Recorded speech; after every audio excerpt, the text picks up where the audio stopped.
champion de toute l'histoire du rallye avec ses 9 titres. En bref, c'est lui le boss.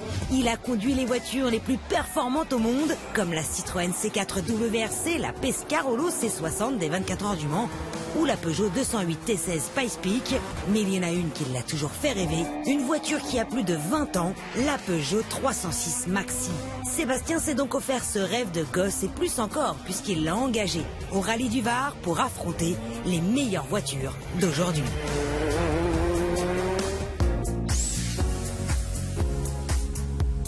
Un défi hors du commun, presque insensé, mais pourquoi cette voiture et pas une autre? C'est une voiture qui m'a marqué à l'époque de mes débuts, en 97, quand je faisais le rallye des Cévennes avec ma petite 106 Groupe N dans le volant 106. Et il y a une spéciale où le départ et l'arrivée devaient être assez proches. Et moi j'attendais pour aller partir en spécial et j'entendais les 306 qui tournaient dans la montagne. J'entendais le bruit, c'était magique et ça m'a fait rêver. Et je me dis, qu'est-ce que ça doit être... Ça doit être bon de rouler avec ça. À l'époque, c'était la meilleure de sa catégorie. Pour preuve, elle a été titrée 2 fois championne de France avec Gilles Panizzi à son volant en 1996 et 97. Très pointilleux, Sébastien a demandé à toute son équipe de la reconstruire de A à Z. Tant qu'à faire, moi j'aime bien quand même les choses bien faites. J'en ai rêvé, j'avais envie qu'elle soit au top. Elle a été refaite exactement comme la version originale. Même les configurations techniques et les réglages de l'ensemble moteur-boîte sont identiques. Du coup, pas moins de 8 personnes se sont consacrées exclusivement à la voiture de Sébastien pendant 6 semaines. Un vrai challenge car il ne la connaissait pas. On connaissait donc pas la voiture à la base, mais le fait de l'avoir démontée et remontée nous a permis d'apprendre parfaitement cette voiture. On sait qu'on réalise un rêve de gosse. Certes, on a beaucoup travaillé parce que c'est un projet un peu atypique. Puis le planning des courses nous a laissé peu de temps pour le montage. On va être prêt pour la séance d'essai donc de lundi. Lundi 6 novembre, quelque part en Alsace, chez Sébastien, c'est le grand jour de test. La 306 Maxi va-t-elle être à la hauteur de ses attentes? En juger son sourire à la sortie de la voiture, je pense que oui. Apparemment, il prend du plaisir en tout cas. On a fait beaucoup d'essais déjà dans la matinée. Là, on change maintenant le différentiel et on va voir sur le reste de la journée. Mais apparemment, c'est plutôt positif.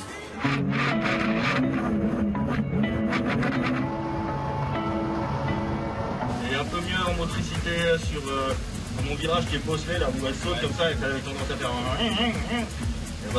elle reprend plus vite la motricité derrière.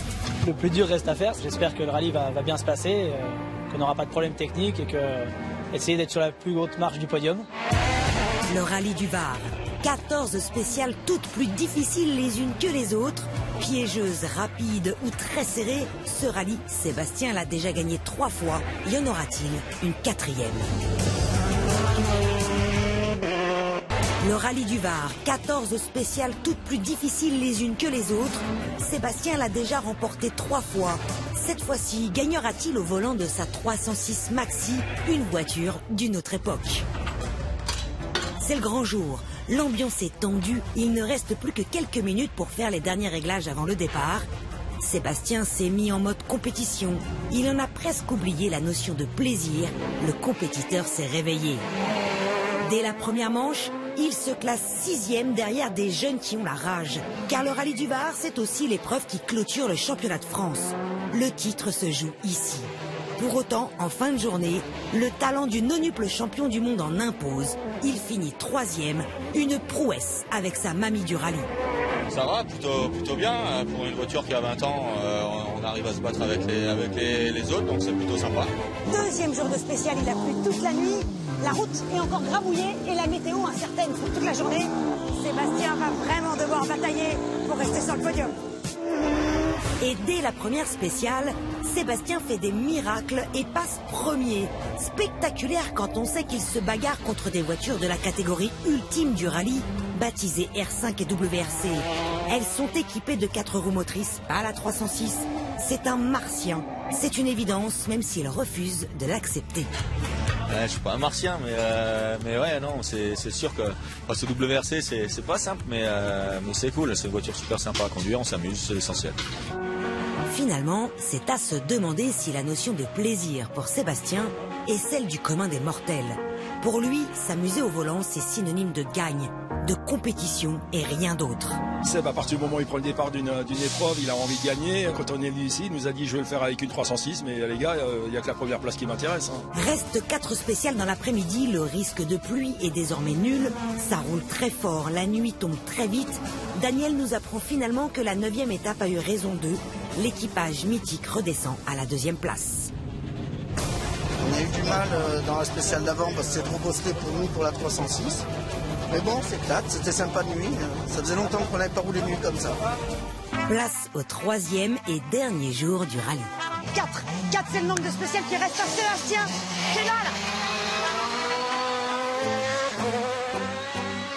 Alors déjà pour se faire plaisir, mais surtout aussi pour essayer d'atteindre la première marche du podium.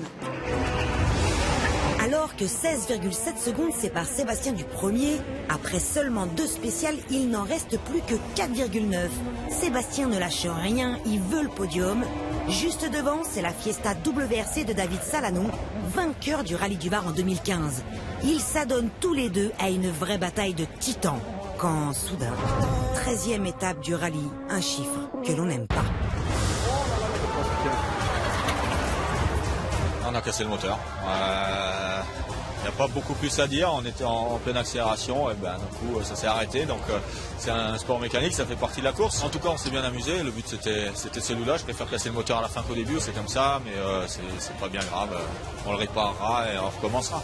Quand je vous disais que Sébastien ne lâche rien.